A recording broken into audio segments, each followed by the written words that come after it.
Kalau kita ke surga, saudaraku, adalah menemukan terangnya Tuhan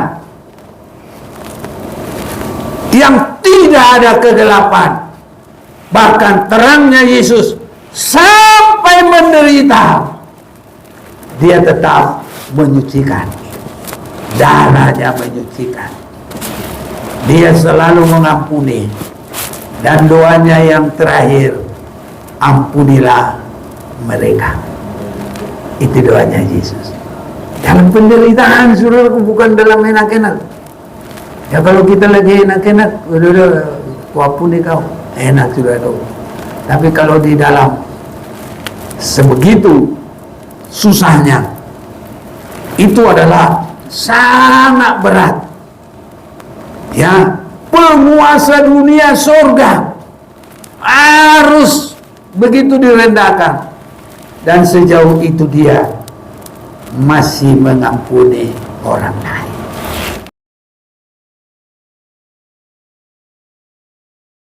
Salam, Tuhan memberkati kita semuanya. Salam dalam kasih Tuhan kita, Tuhan Yesus Kristus.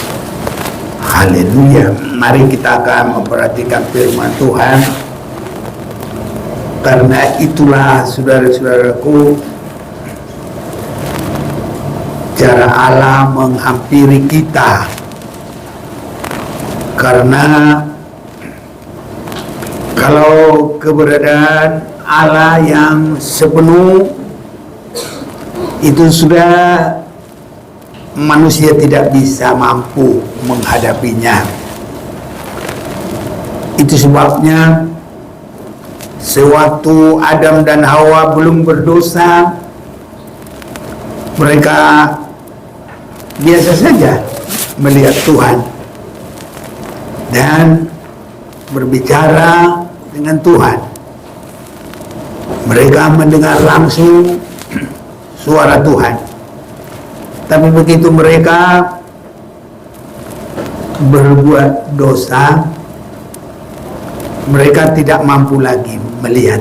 Matanya tidak mampu lagi melihat Tuhan. Sehingga mereka hanya mendengar bahwa Tuhan ada di sekitar itu, mereka langsung bersembunyi. Itu saudara-saudaraku, itu sebabnya kepada kita sekarang diberikan firman. Jadi firman itu menjadi manusia, itulah Yesus. Dan itulah cara Allah berbicara bagi kita, juga mengadakan penebusan, pertolongan,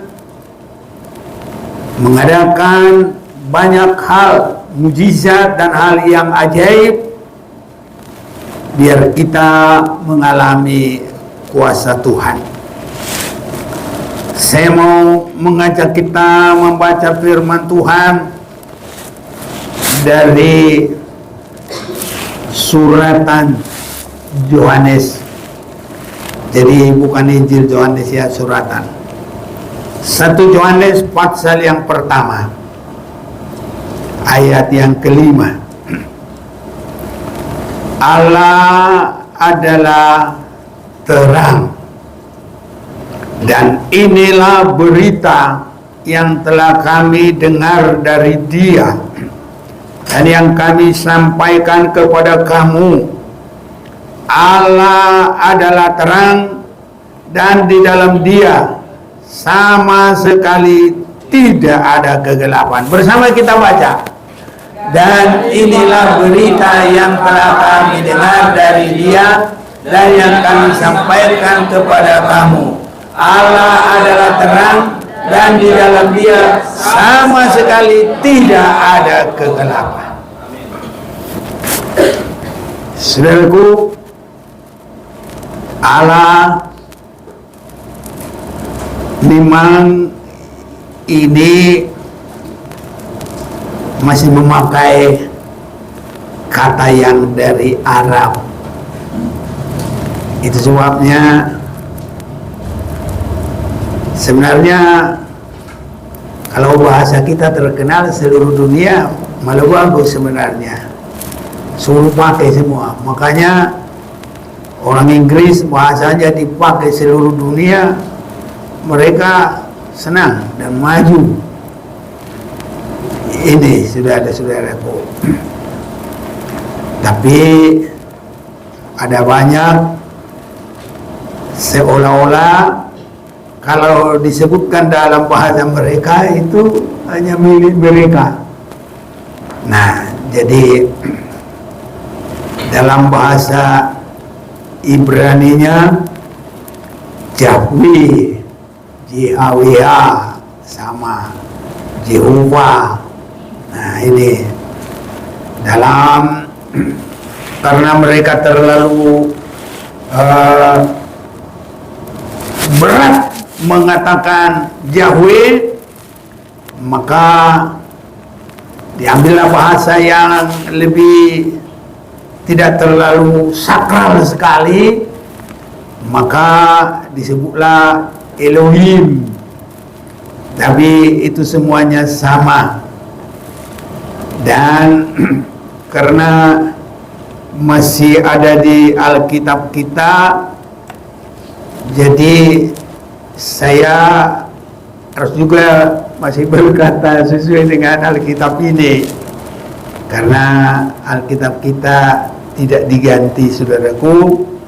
Itu sebabnya, dan inilah berita yang telah kami dengar dari Dia. Ini Yohanes menyampaikan yang didengar dari Yesus. Dia sebelum dibuang di Patmos masih bersama dengan Yesus.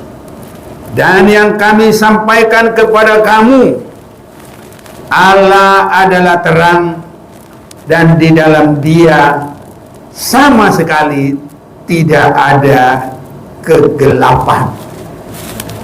Saudara-saudaraku, orang senang berkata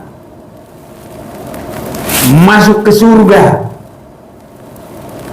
Malah kadang-kadang orang yang meninggal itu kan belum ada penghakiman, dan itu yang menentukan bukan manusia, Tuhan, ke surga atau tidak. Tapi banyak penghiburan. Bapak ini kalau yang meninggal, bapak-bapak sudah tenang bersama Tuhan di surga.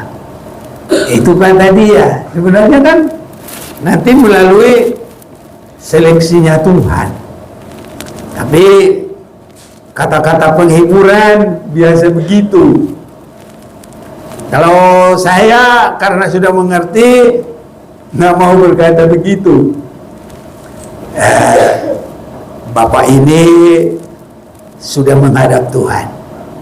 Nah, itu saya katakan, kenapa begitu? Ya menghadap Tuhan, ya pasti. Nanti Tuhan menentukan dia ke surga atau ke neraka, itu urusan Tuhan. Tapi sudah jelas dia memang menghadap Tuhan, karena semua nanti dari situ. Seperti gembala memisahkan domba dengan kambing, yang berkenan sebelah kanan, yang tidak berkenan sebelah kiri. Dia yang menentukan. Makanya kalau saya juga nggak mau berkata Bapak ini udah senang bersama Tuhan di surga. Jadi kalau saya berkata selalu kita yakin Bapak ini sudah pergi menghadap Tuhan. Nah, itu kan pasti nggak salah. Jadi kalau boleh dalam semua pun. Tapi yang berkhotbah juga, kalau dia tidak mengerti, dia sudah mendahului Tuhan. Dia berkata Bapak ini ke surga. Emang dia yang ngatur, dari mana dia tahu? Orang pengadilan juga belum. Nah, ini saudara-saudaraku, ya. Jadi Allah yang kita akan temui itu di sini jelas disebut. Kalau kita rindu ke surga, harus bertemu ini. Tidak ada yang lain. Allah yang diberitakan itu adalah terang. Allah adalah terang, dan di dalam Dia sama sekali tidak ada kegelapan. Ini tidak ada yang lain. Kesini kita. Kalau di luar ini terhukum selama-lamanya. Jadi sekarang kita sedang dipersiapkan untuk menemui Tuhan yang adalah terang. Haleluya. Inilah yang kita sedang gumuli sekarang ini. Ibadah kita, pelayanan kita, kasih kita, semua tindakan kita adalah untuk berkenan bertemu Tuhan. Allah adalah terang, dan kita tidak akan terbuang, tapi benar-benar juga kita akan bersama-sama dengan Tuhan kekal selama-lamanya. Kalau apa? Kalau kita terbuka sungguh-sungguh untuk firman Tuhan. Itu sebabnya kita semua harus sungguh-sungguh terbuka juga untuk Tuhan.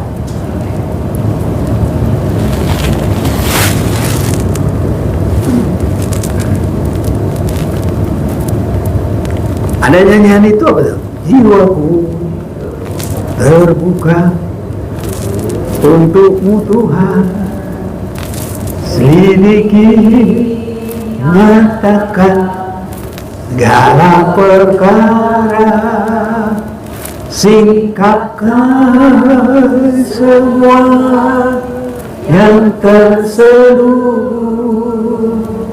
supaya ku layak di hadapanmu Tuhan. Nah, yang mau kita hadapi nanti adalah Tuhan yang adalah terang. Kita tidak lagi seperti sekarang ini.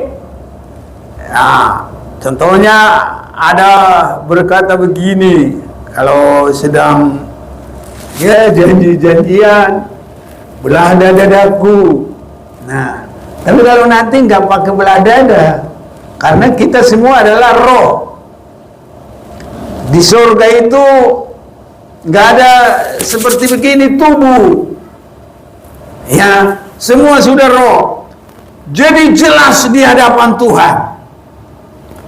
Jadi kalau Allah itu terang, maka sekarang ini yang kita harus berusaha supaya hidup kita juga jadi terang. Karena orang benar itu orang Kristen. Dia harus seperti matahari dari fajar sampai rembang matahari. Di Amsal Sulaiman pasal yang keempat 18. Tetapi jalan orang benar itu seperti cahaya fajar. Jadi ini sangat jelas. Karena fajar itu selama di bumi ini kadang masih bisa ditutupi oleh awan gelap, masih bisa, saudara-saudaraku. Makanya ditulis di sini, kalau fajar itu kadang kalau tidak ditutupi bersinar bercahaya, ya. Tapi kalau ini langsung ditulis bukan fajar saja, tapi cahaya. Jadi kalau cahaya itu sudah pasti bersinar, tidak tertutupi oleh awan gelap, sehingga tetapi jalan orang benar itu seperti cahaya fajar, bukan seperti fajar ya, tapi apa? Cahayanya. Jadi pasti, nggak ditutupi, nggak bisa lagi. Jadi harus begitu kita ini. Terangnya kita itu nggak boleh tertutup sama sekali. Jadi itu kehidupan kita. Kalau tidak begitu, bukan orang benar. Orang benar artinya yang sudah mengalami penebusan darah Yesus. Kalau ini saya yakin kita sudah terima Yesus semuanya. Amin saudaraku. Ada yang belum terima Yesus, biar kita doain. Tapi saya yakin semua sudah terima Yesus. Amin. Amin. Ada yang belum? Angkat tangan. Nggak ada, semua sudah. Puji Tuhan. Jadi itu saudara-saudaraku, orang benar itu yang sudah menerima Yesus dan mengalami penyucian darah Yesus. Roma pasal 5 ayat 1, sebab itu kita yang dibenarkan karena iman, percaya. Jadi kita harus yakin Yesus sudah mati untuk kita, Yesus menebus kita, dan kalau kita serahkan hidup kita, semua disucikan oleh darah Yesus, maka yang lama sudah berlalu, yang baru sudah datang. Dan orang yang sudah diselamatkan, dia telah berpindah dari gelap kepada terang. Ini saudara-saudaraku, kita hidup dalam damai sejahtera dengan Allah oleh karena Tuhan kita Yesus Kristus. Nanti kita masih akan lihat hubungan terang dengan damai sejahtera. Oleh dia kita juga beroleh jalan masuk oleh iman kepada kasih karunia ini. Di dalam kasih karunia ini kita berdiri dan kita bermegah dalam pengharapan akan menerima kemuliaan Allah. Dan bukan hanya itu saja, kita malah bermegah juga dalam kesengsaraan kita, karena kita tahu bahwa kesengsaraan itu menimbulkan ketekunan. Jadi kita perhatikan 1-2 dulu, bahwa oleh iman kita sudah ditebus dan kita sudah kehidupan yang dibebaskan. Dan kalau kita baca dalam suratan 1 Petrus, ini dari awal-awal kehidupan kita. 1 Petrus pasal yang kedua ayat 9, tapi kamulah bangsa yang terpilih, imamat yang rajani, bangsa yang kudus, umat kepunyaan Allah sendiri, supaya kamu memberitakan perbuatan-perbuatan yang besar dari Dia yang telah memanggil kamu keluar dari kegelapan kepada terangnya yang ajaib. Jadi kita yang percaya kepada Yesus Kristus, kita sudah dipanggil kepada terangnya yang ajaib. Terangnya Tuhan yang ajaib itu apa? Tanpa ada sedikit kegelapan. Haleluya, haleluya. Maukah saudara kepada terangnya yang ajaib? Tidak ada sedikit kegelapan. Berarti tidak ada pura-pura, tidak ada sandiwara, semua terang benderang. Di rumah sakit sangat penting itu bagaimana supaya terang benderang. Kalau ibu hamil di USG, biar dia tahu laki atau perempuan, sehat atau tidak di USG. Nah, walaupun itu masih terbatas, kadang USG-nya masih bisa salah. Dia bilang perempuan, tak tahu laki-laki, masih bisa salah. Tapi kalau Tuhan nggak pernah salah, saudara. Jadi kalau dia bilang tidak ada gelap, maukah kita masuk kepada kehidupan yang tanpa ada gelap sedikit pun? Haleluya.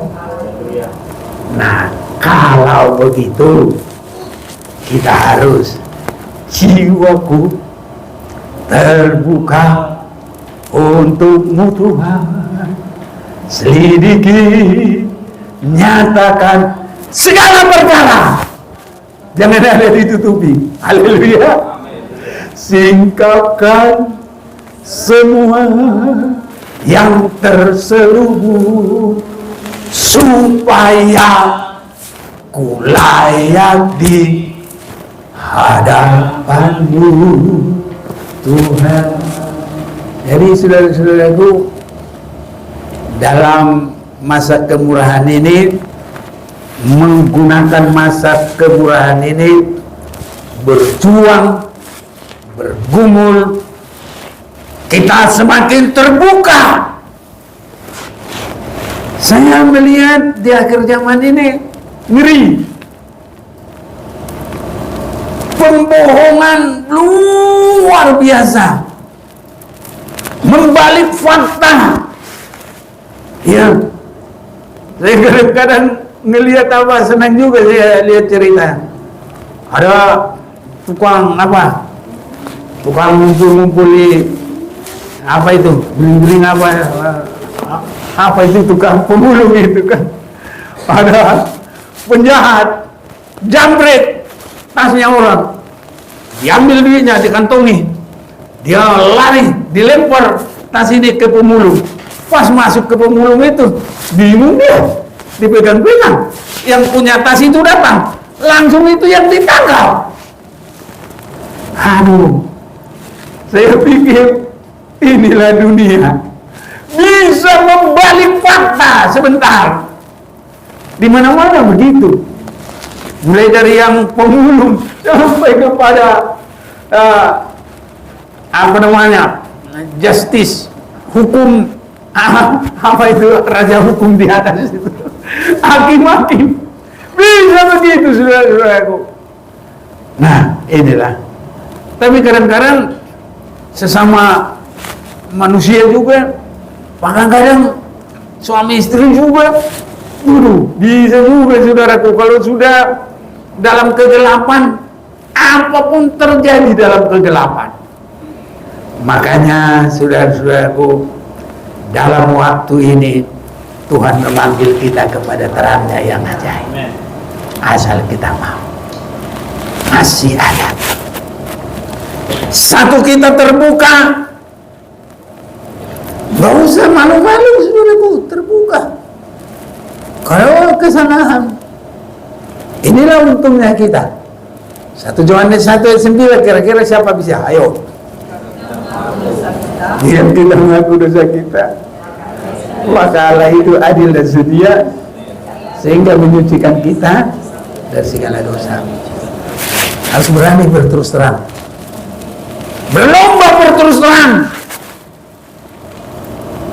Karena saudaraku, iblis itu senangnya kalau orang berbohong. Itu sebabnya kata orang, berbohong itu adalah olahraga paling hebat dalam bela diri. Katanya begitu. Membela diri, saudaraku. Kalau bela diri olahraga, supaya kita bertahan, tidak dipukul, Walaupun kita tidak mau membalas mukul, sedikitnya kita tidak dipukul, tapi berbohong itu juga bela diri, tapi bela diri yang salah. Sudah salah, saudaraku, ya biasanya kalau sudah salah apa? Pura-pura tidak salah, pura-pura benar. Kalau tidak nanti mulai masuk berbohong. Ini saudara-saudaraku, itu sebabnya kalau kita baca suratan Yeremia apa? Ya, kita mau cari dulu ya. Yeremia berapa? 18.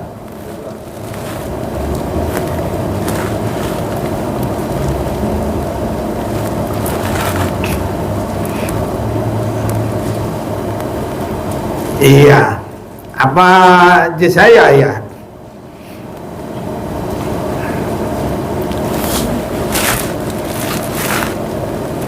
Siapa duluan kita ini? Cepat-cepatan dulu.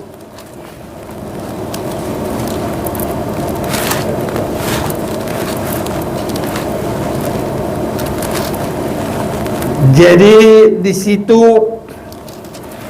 kepintaran dunia di akhir zaman ini ya untuk menyembunyikan kesalahan.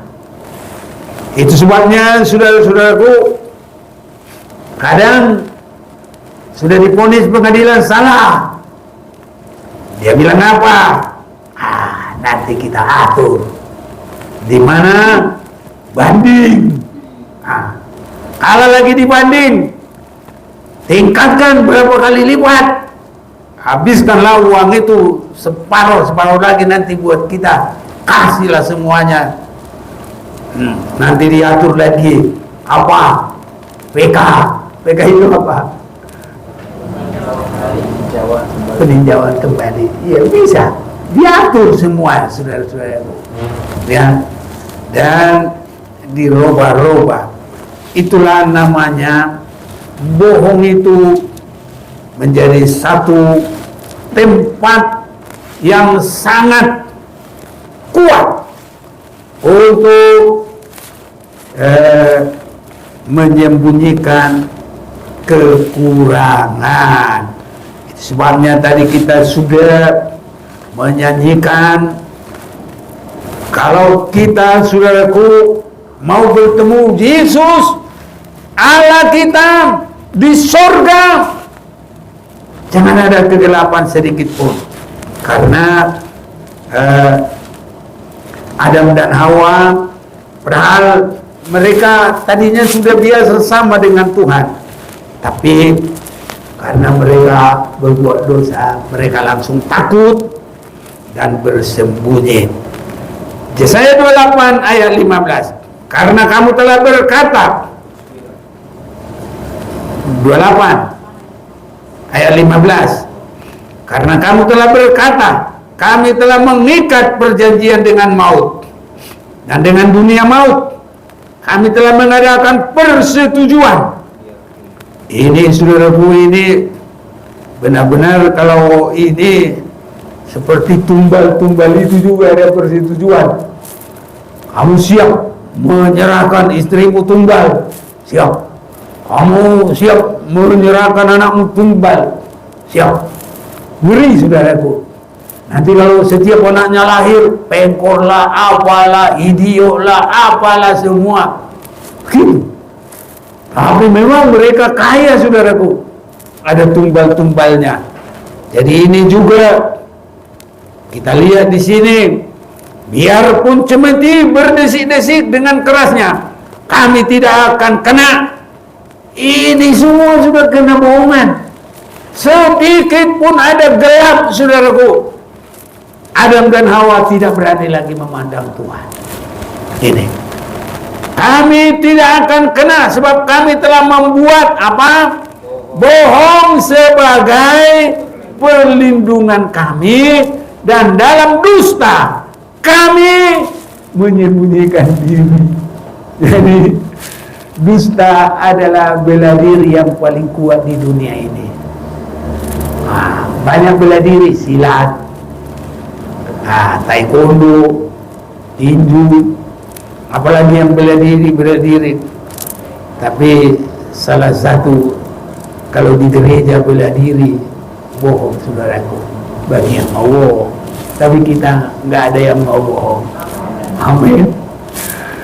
Sekali minggu menyanyi, bohong itu dosa, bohong itu dosa, bohong itu dosa. Anak Tuhan tak boleh bohong. Haleluya. Amin saudaraku. Karena apa? Kita mau menemui Yesus terang yang tidak ada sedikit pun kegelapan. Waktu Yesus menampakkan diri kepada Yohanes di Pulau Patmos, Tuhan menunjukkan bagaimana dia, saudara-saudaraku. Kalau kakinya itu seperti tembaga yang begitu mengkilap, itu keadilan perjalanan hidup yang benar-benar adil tanpa ada kesalahan. Makanya saudaraku, biar kita juga siap menghadapi Yesus yang kakinya bagaikan tembaga. Ya, itu tembaga itu artinya penghukuman, saudaraku. Jadi penghakiman dan hukumannya itu semua adil. Jadi kalau terjadi sesuatu dalam hidup kita, ya datang, terbuka, jiwaku terbuka untukmu Tuhan. Kita juga menyelidiki, Tuhan sudah dapat, inilah kelemahanku, inilah kekuranganku. Kalau kita mengaku dosa kita, Allah itu setia dan adil sehingga menyucikan kita dari segala dosa. Diampuni. Tuhan, cukuplah, saya tidak akan nambah-nambahin lagi. Pastinya begitu. Karena perjalanan kita adalah seperti cahaya fajar menuju ke rembang matahari. Haleluya. Ini perjalanan kita. Kira-kira kalau kita perhatikan grafik perjalanan kita, saudaraku, jangan seperti grafiknya jantung. Jantung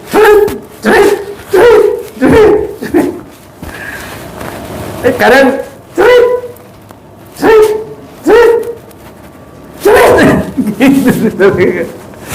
pernah lihat grafiknya jantung orang? Ya gitu. Tapi kalau kita bukan begitu. Seperti cahaya, jangan tinggal cahaya, jangan seperti fajar ya. Karena fajar kadang-kala masih ada diselubungi oleh awan gelap. Makanya menyanyi, langit selalu apa? Tidak selalu biru. Jadi kadang diselimuti oleh gelap. Jadi kita harus seperti cahayanya, cahaya fajar. Jadi itu artinya selalu menang. Fajar itu atau cahaya itu nggak pernah kalah. Mau bawa kegelapan segelap apa, justru makin gelap, sekecil apapun terlihat terang. Haleluya. Jadi kita ini, kalaupun kita masih ada kesempatan, adalah supaya kita juga seperti cahayanya Tuhan. Kalau Yesus itu ada, Allah itu disebut terang, tidak ada sedikit pun kegelapan, makanya orang benar kita di dalam Yesus harus meningkat juga. Terus kekudusan itu sampai tidak tercatat salah. Ini maunya saudaraku dalam kehidupan kita. Itu sebabnya jangan ada dusta, jangan ada pura-pura, jangan ada bersandiwara, harus terus terang. Ini saudaraku. Kalau boleh juga langsung lulus. Haleluya. Jangan pura-pura ke sini dulu, tahu-tahu maunya ke sana. Ngobrol ngalor ngidul, kata orang Jawi, ya kan? Ngalor ngidul. Nanti lama-lama ketahuan juga kemana arahnya. Ya udah lah, nggak usah muter-muter, langsung. Aku butuh ini. Nah, gitu saudara-saudara. Jadi anak Tuhan, kalau seperti cahaya fajar, gak pakai bengkok-bengkok, cahaya itu pok, langsung. Namanya sinar, saudara-saudaraku. Jadi anak Tuhan harus jelas. Itu karena kalau Tuhan itu terang, Tuhan juga cabut kita dari kegelapan kepada terang. Dan terangnya kita harus juga terang yang bertambah terus. Ini saudara-saudaraku. Itu sebabnya kalau di dalam kitab Wahyu, surga itu nanti bukan lagi terangnya matahari. Inilah makanya sekarang kita harus semakin mengerti firman. Yang kita temui nanti adalah langsung terangnya Tuhan. Sekarang tanggal berapa sih? 18. 14. Tanggal 14 kita belajar tentang terangnya Tuhan. Karena kita mau masuk di surga tempatnya Tuhan. Wahyu pasal 21. Dan kota itu tidak memerlukan matahari dan bulan untuk menyinarinya, sebab kemuliaan Allah meneranginya, dan anak domba itu adalah lampunya. Haleluya saudaraku. Terangnya Tuhan tidak ada dosa. Kenapa? Anak domba itu lampunya. Karena terangnya perjalanan Yesus untuk menebus dosa manusia, mulai meninggalkan tahtanya, meninggalkan kealahannya, tidak mengambil atau tidak mempertahankan kesetaraannya dengan Allah, tapi mengambil rupa manusia. Dalam keadaan manusia dia menjadi hamba, bukan untuk dilayani, tapi untuk melayani. Amin saudaraku. Nggak enak saudaraku. Tapi kalau mau besar, yang melayani yang lebih besar. Emang begitu saudaraku. Kalau mau besar enaknya dunia daging, yang dilayani itu paling enak saudaraku. Makanya kalau raja itu ada permaisuri, ada dayang-dayang, ada yang kipas-kipas, ada yang kasih, semuanya lah enak saudaraku. Tapi kalau dalam Tuhan, siapa yang mau melayani, itulah yang paling besar. Siapa yang paling dia dihormat, itulah yang paling merendahkan hati dan dirinya, sama seperti Yesus. Itu sebabnya Filipi 2 itu ayat 5 itu, hendaklah di dalam kamu ada pikiran seperti pikiran yang ada dalam Yesus Kristus. Jadi kalau kita ke surga saudaraku, adalah menemukan terangnya Tuhan. yang tidak ada kegelapan. Bahkan terangnya Yesus sampai menderita, dia tetap menyucikan. Darahnya menyucikan. Dia selalu mengampuni. Dan doanya yang terakhir, ampunilah mereka. Itu doanya Yesus. Dalam penderitaan, saudaraku, bukan dalam enak-enak. Ya kalau kita lagi enak-enak, udah kuampuni kau, enak sudah itu. Tapi kalau di dalam sebegitu susahnya, itu adalah sangat berat. Ya, penguasa dunia surga harus begitu direndahkan, dan sejauh itu dia masih mengampuni orang lain. Amin, saudaraku. Itu sebabnya tadi kita sudah dengar di Roma pasal yang kelima itu tadi ya. Saya janji tadi kita mau lihat lagi.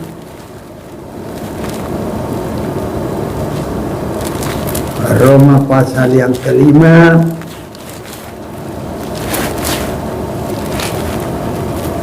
Sebab itu kita yang dibenarkan karena iman, kita hidup dalam damai sejahtera dengan Allah oleh karena Tuhan kita Yesus Kristus.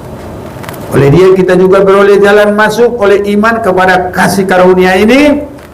Dalam kasih karunia ini kita berdiri dan kita bermegah dalam pengharapan akan menerima kemuliaan Allah.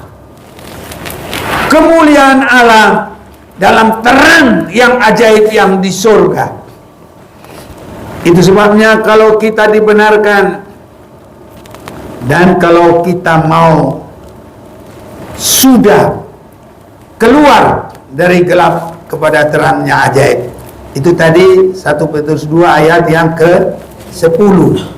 Ya. Jadi saudara-saudaraku, ada hubungan damai sejahtera. Orang yang sudah masuk dalam terangnya Tuhan sudah dibenarkan. Yang pertama yang kita perhatikan adalah juga kita tidak boleh ada sedikit pun kebencian. Saya mau ajak kita baca sama-sama 1 Yohanes pasal yang kedua. Tolong dicari, dibutin di sini. 1 Yohanes pasal yang kedua.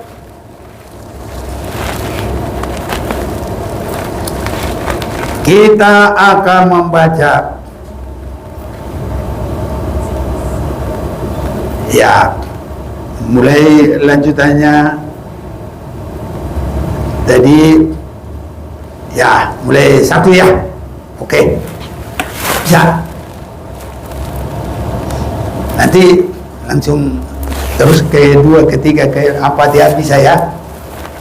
Anak-anakku, 1, 2, 3. Anak-anakku, hal ini kutuliskan kepada kamu supaya kamu jangan berbuat dosa. Namun jika seorang berbuat dosa, kita yang mempunyai seorang pengantara pada Bapa, yaitu Yesus Kristus yang adil. Dan ia adalah pendamaian untuk segala dosa kita, dan bukan untuk dosa kita saja, tapi juga untuk dosa seluruh dunia. Ayo. Dan inilah tandanya bahwa kita mengenal Allah, yaitu jikalau kita menuruti perintah-perintahnya.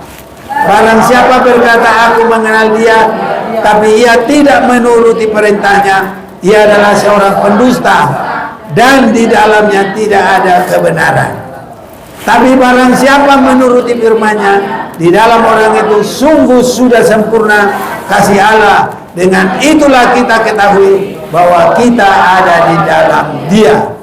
Barang siapa mengatakan bahwa ia ada di dalam Dia, ia wajib hidup sama seperti Kristus telah hidup.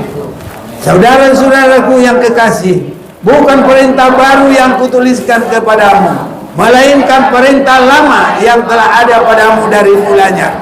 Perintah lama itu ialah firman yang telah kamu dengar. Namun perintah baru juga yang kutuliskan kepada kamu telah ternyata benar di dalam Dia dan di dalam kamu, sebab kegelapan sedang lenyap dan terang yang benar telah percaya terus. Siapa berkata bahwa ia berada dalam terang, tetapi ia membenci saudaranya, ia berada dalam kegelapan sampai sekarang.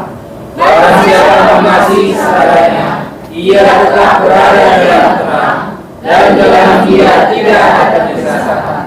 Tetapi barang siapa membenci saudaranya, ia berada di dalam kegelapan dan hidup di dalam kegelapan. Ya, sini dulu kita berhenti dulu. Tetapi barang siapa membenci saudaranya, ia berada dalam kegelapan dan hidup di dalam kegelapan.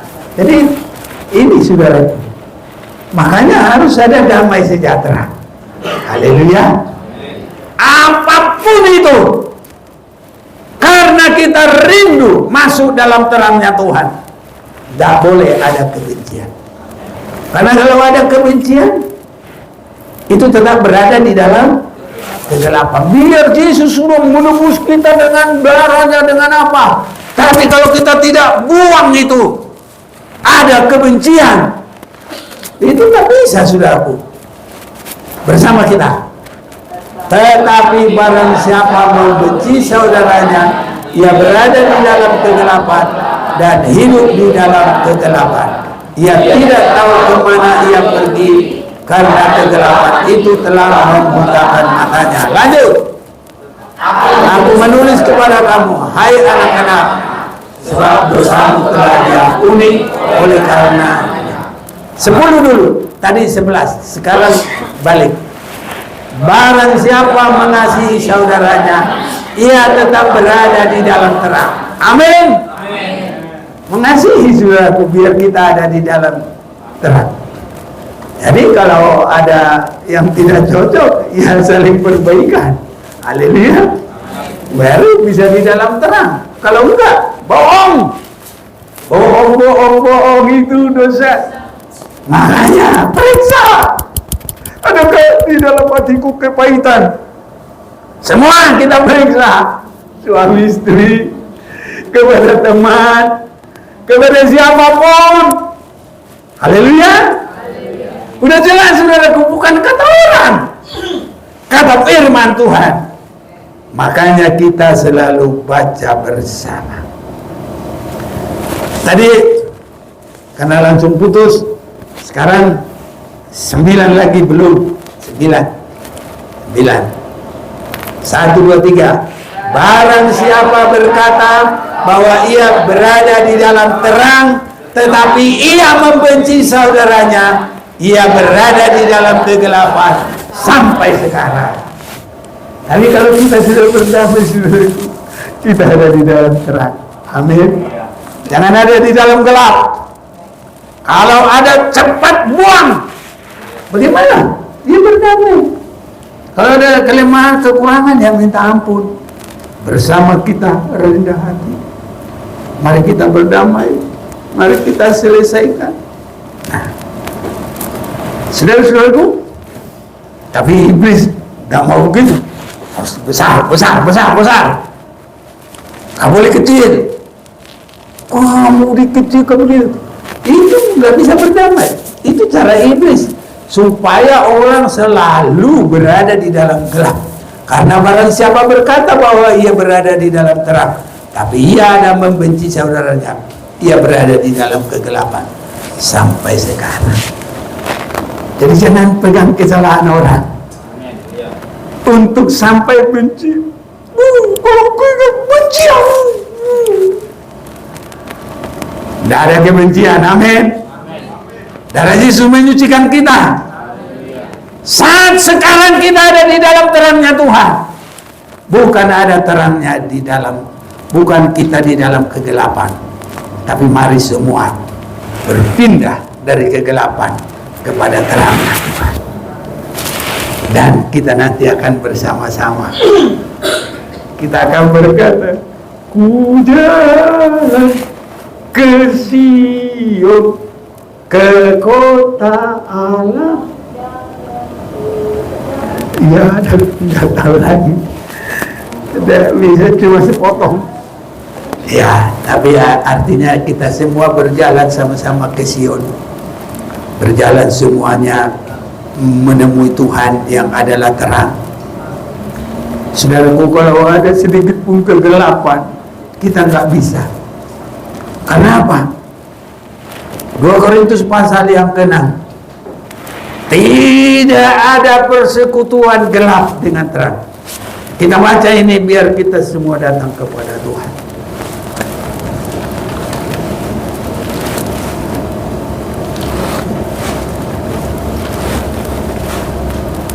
Dua Korintus pasal yang ke-6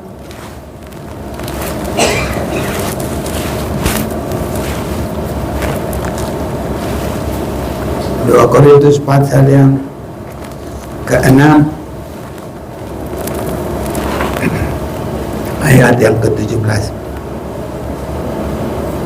Sebab itu keluarlah kamu dari antara mereka, pisahkanlah dirimu dari mereka, firman Tuhan. Jangan menjamah apa yang najis, maka aku akan menerima kamu, dan aku akan menjadi bapamu, dan kamu akan menjadi anak-anakku laki-laki dan anak-anakku perempuan. Demikianlah firman Tuhan yang Maha Kuasa.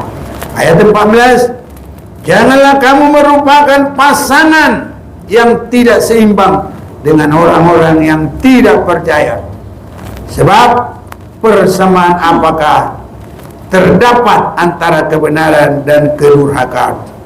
Atau bagaimanakah terang dapat bersatu dengan gelap? Jadi kalau kita nanti menemui Tuhan yang adalah terang, biar di dalam kita tidak ada sedikit kegelapan. Kalau ada sedikit kegelapan, takut seperti Adam dan Hawa. Tidak ada kegelapan saja, karena kemuliaan Tuhan sangat berbeda dengan yang ada pada Yohanes. Dia tidak mampu, matanya tidak mampu melihat kemuliaan Tuhan, sehingga begitu dia lihat yang berbicara kepadanya, dia jatuh seperti orang mati. Tapi ada tangan Tuhan ditumpangkan atas dia, menguatkan dia, membangunkan dia, dan menghidupkan dia. Tangan Tuhan sekarang ada pada kita semua kalau kita terbuka bagi dia. 15, persamaan apakah yang terdapat antara Kristus dan Belial? Apakah bagian bersama orang percaya dengan orang yang tidak percaya? Jadi saudaraku, kalau kita menuju Yerusalem baru, harus tidak ada lagi kegelapan dan tidak ada lagi kesalahan orang. Biar kita semua terang, berdamai, yang seperti Yesus, Tuhan selalu ampuni dan lupakan yang sudah. Kenapa kita tidak mau lupakan yang sudah? Selesaikanlah semua kita berlomba menjadi terang, dan kita ya untuk bertemu dengan Yesus di dalam terang. Mari kita mau datang kepada Tuhan.